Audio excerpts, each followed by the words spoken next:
काफ़ी दिनों बाद वीडियो लेके आ रहा हूँ, कुछ काम पड़ गया था और मैं कोशिश करूँगा हर वीक एक वीडियो लेके आऊँ छोटे छोटे टॉपिक्स के ऊपर।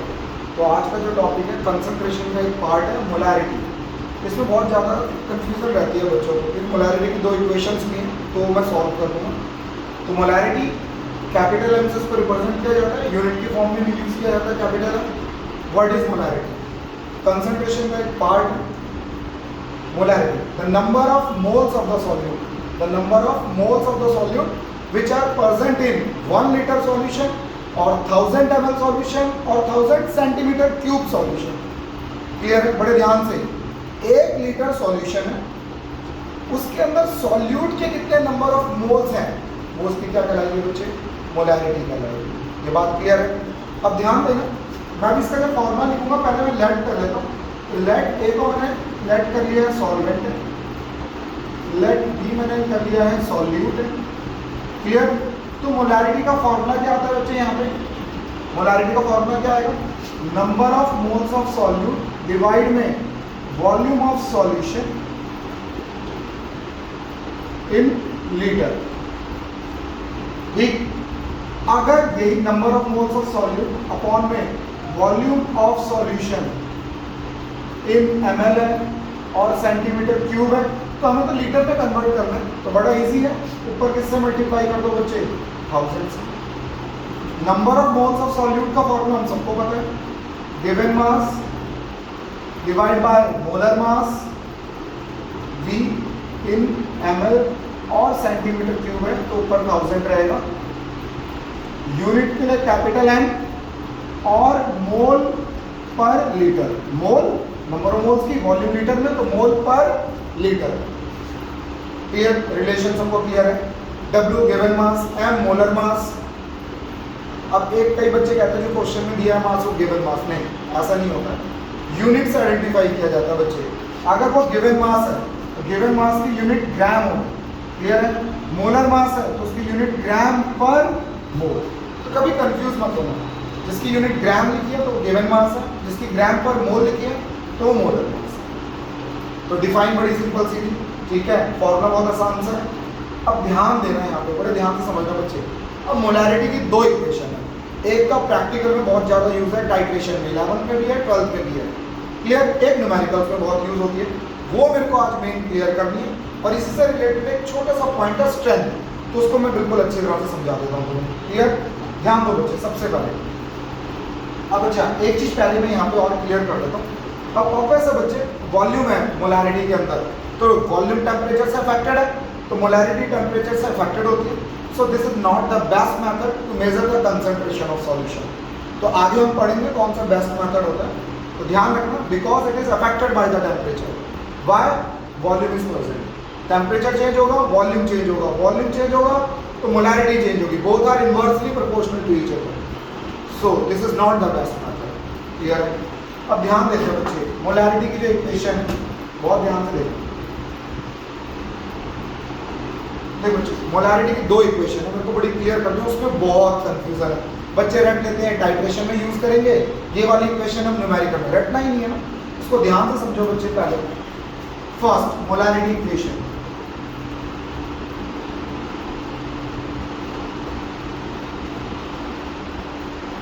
ध्यान देना बच्चे, मोलैरिटी इक्वेशन से फर्स्ट है M1V1 upon M1 is equal to M2V2 upon N2। Clear है?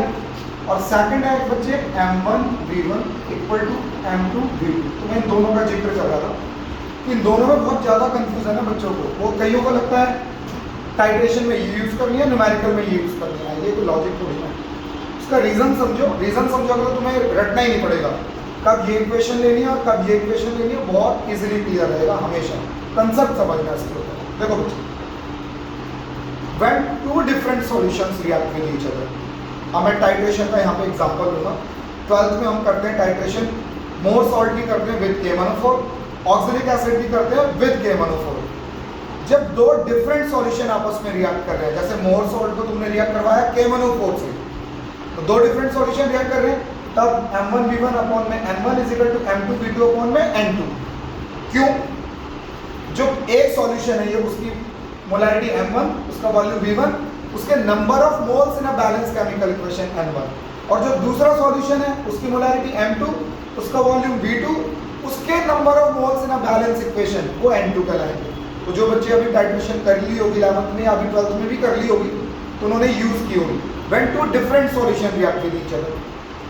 अब सेकंड केस कब यूज होगा, जब बच्चे एक ही सॉल्यूशन का तुम वॉल्यूम बदल दो, वॉल्यूम बदलने के कारण उसकी मोलैरिटी बदल जाए, तब ये इक्वेशन है। जैसे बड़ा सिंपल एग्जांपल समर डेज है, समर डेज में सबने नींबू पानी बनाया होता है, मान लो हमने शुगर सॉल्यूशन का बनाया, ठीक है, अब हमने शुगर सॉल्यूशन का नींबू पानी बनाया और वो मीठा ज़्यादा हो गया, भाई मीठा बहुत ज़्यादा हो गया, ऑब्वियस हम क्या करेंगे उसको डाइल्यूट कर देंगे वाटर से, फिर पानी डाल दो तो बैलेंस आ जाएगा। पानी डालते क्या हुआ, पानी डालते वॉल्यूम चेंज हो गया, इनिशियल वॉल्यूम V1 था, जैसे तुमने पानी डाला स्वीटनेस को मेंटेन करने के लिए वॉल्यूम V2 हो गया, वॉल्यूम बदलेगा तो मोलैरिटी बदली तो मोलैरिटी M2 हो गया, बट सॉल्यूशन तो सेम है, शुगर वाटर था बाद में भी शुगर वाटर है, तो नंबर ऑफ मोल्स दोनों केस में क्या रहे सेम, तो N1 से N2 क्या हो गया कैंसिल, तो जब सेम सॉल्यूशन रहेगा तो नंबर ऑफ मोल्स सेम रहेंगे तो वहाँ N1 से N2 कैंसिल हो जाएगा, तब ये इक्वेशन यूज करोगे हमेशा। तो कभी कंफ्यूज मत होना, अगर दो डिफरेंट तो टाइट्रेशन टीचर तुमसे वाइवा में भी क्वेश्चन पूछ लेगी ये इक्वेशन क्यों नहीं, ये इक्वेशन क्यों नहीं है, तो याद रखना बच्चे जब दो डिफरेंट सॉल्यूशन रिएक्ट कर रहे हैं तो उनके नंबर मोल्स भी डिफरेंट होंगे रिएक्शन में, तब हम ये करें। जब सेम सॉल्यूशन को हम डाइल्यूट करके या कंसंट्रेट करके उसकी मोलैरिटी और वॉल्यूम बदलते हैं तो नंबर ऑफ मोल्स तो सेम ही रहेंगे ना, रिएक्शन तो सेम रहेगी, तब N1 से N2 कैंसिल हो जाएगा, तब ये इक्वेशन यूज होगी। तो जैसे मैंने एग्जांपल दिया तुम्हें शुगर सॉल्यूशन वाला, और इसमें तुम्हें टाइट्रेशन का देंगे, इसलिए ये इक्वेशन तुम्हें टाइट्रेशन में बहुत यूज होगी। टाइट्रेशन में हमें मोलैरिटी निकालनी होती है, तुम्हें K1O4 की और स्ट्रेंथ निकालनी होती है, क्लियर है। अब इसी पे एक पॉइंट और होता है स्ट्रेंथ, वो भी कंसंट्रेशन का मेथड है बट वो प्रैक्टिकल में ज़्यादा यूज होता है, उसको भी आज मैं क्लियर कर देता हूँ, बहुत ध्यान से देखना मुझे। सेकंड है स्ट्रेंथ, प्रैक्टिकल में तो हमने चाहे 11th या 12th तक निकालनी है, पहले मोलैरिटी निकालनी होती है बाद में स्ट्रेंथ। अब स्ट्रेंथ की पहले डिफाइन सुनना बड़े ध्यान से। स्ट्रेंथ होता है the amount of the solute present in 1 liter solution, amount of the solute present in 1 liter of the solution, कितना उसका मास प्रेजेंट है 1 लीटर सॉल्यूशन में, तो स्ट्रेंथ का फॉर्मूला क्या आ गया बच्चे, given mass of solute upon volume in litre. But हम टाइट्रेशन में तो कभी फॉर्मूला नहीं लिखते, टाइट्रेशन में तो हम क्या रिलेशन लिखते हैं इसके लिए, स्ट्रेंथ। याद है ना जिन बच्चों ने 11th और 12th में टाइट्रेशन का होंगे, molar mass of the solute, ये रिलेशन यूज कर रहे हो ना, molar mass of the solute into में क्या मोलैरिटी, ये रिलेशन यूज करते हो। अब ये रिलेशन कहां से आ गए, वाइवा में भी कई बच्चों से टीचर डिराइव करवा लेगी, तो कोई परेशान नहीं होना, मैं इसको डिराइव करके दिखा देता हूँ। अभी मोलैरिटी का आज ही अभी तुम्हें मैंने फॉर्मूला बताया था बच्चे, मोलैरिटी क्या होता है, मोलैरिटी क्या होता है WB upon MP into volume in litre, अगर लीटर में है तो ऊपर 1000 नहीं आएगा। और अभी अभी मैंने तुम्हें बताया WB upon volume in litre किसके इक्वल है बच्चे, किसके इक्वल है, स्ट्रेंथ डिवाइड में क्या है बच्चे, मोलर मास ऑफ सॉल्यूट। तो देखो स्ट्रेंथ की रिलेशन क्या है, molar mass of solute into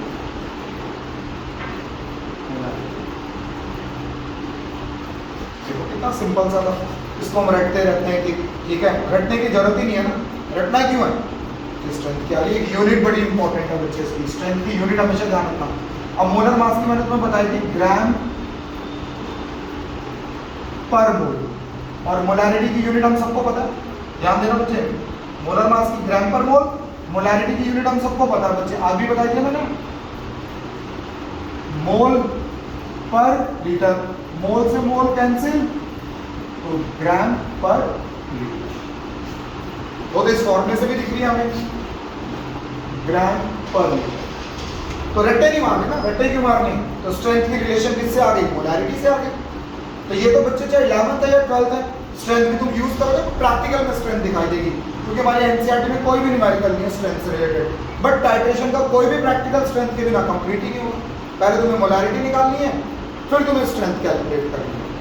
तो क्लियर है, तो आज का मैं एक छोटा सा टॉपिक लेके आया था मेन में लेके आया था कंफ्यूजन जो रहती है तुम्हारे दिमाग में मोलैरिटी इक्वेशन की, m1v1 इक्वल टू m2v2 कब यूज करनी है, m1v1 upon n1 is equal to m2v2 upon n2 कब यूज करनी है। तो बड़ी सिंपल सी ट्रिक है, अगर दो डिफरेंट सॉल्यूशन रिएक्ट कर रहे हैं तो उन दोनों के मोल्स भी बैलेंस रिएक्शन में डिफरेंट होंगे, तो n1 n2 वाली। और अगर सेम सॉल्यूशन की कंसंट्रेशन बदल गई है, जैसे मैंने कहा शुगर सॉल्यूशन है, तुमने उसको डाइल्यूट कर दिया क्योंकि वो मीठा ज़्यादा था, तो मोलैरिटी बदली, वॉल्यूम बदली, बट रिएक्शन तो सेम रहेगी, तो n1 से n2 कैंसिल, तो वहाँ पे m1v1 इज इक्वल टू क्या यूज होगी, n2 यूज होगी। क्लियर है बच्चे? तो एक छोटी सी वीडियो लेके आया था, कोई डाउट नहीं रहेगा मेरे ख्याल से। तो ऐसे मैं कोशिश करूँगा वीक में 2 वीडियो अपलोड करूँ, ऐसे मैं हर चैप्टर की कोशिश करूँगा जहाँ कन्फ्यूजन वाला पार्ट है उसकी छोटी छोटी सी वीडियो बना के ऐसे डालूँ, तो याद रहेगा सबको। क्लियर है? Okay bye, thank you for watching.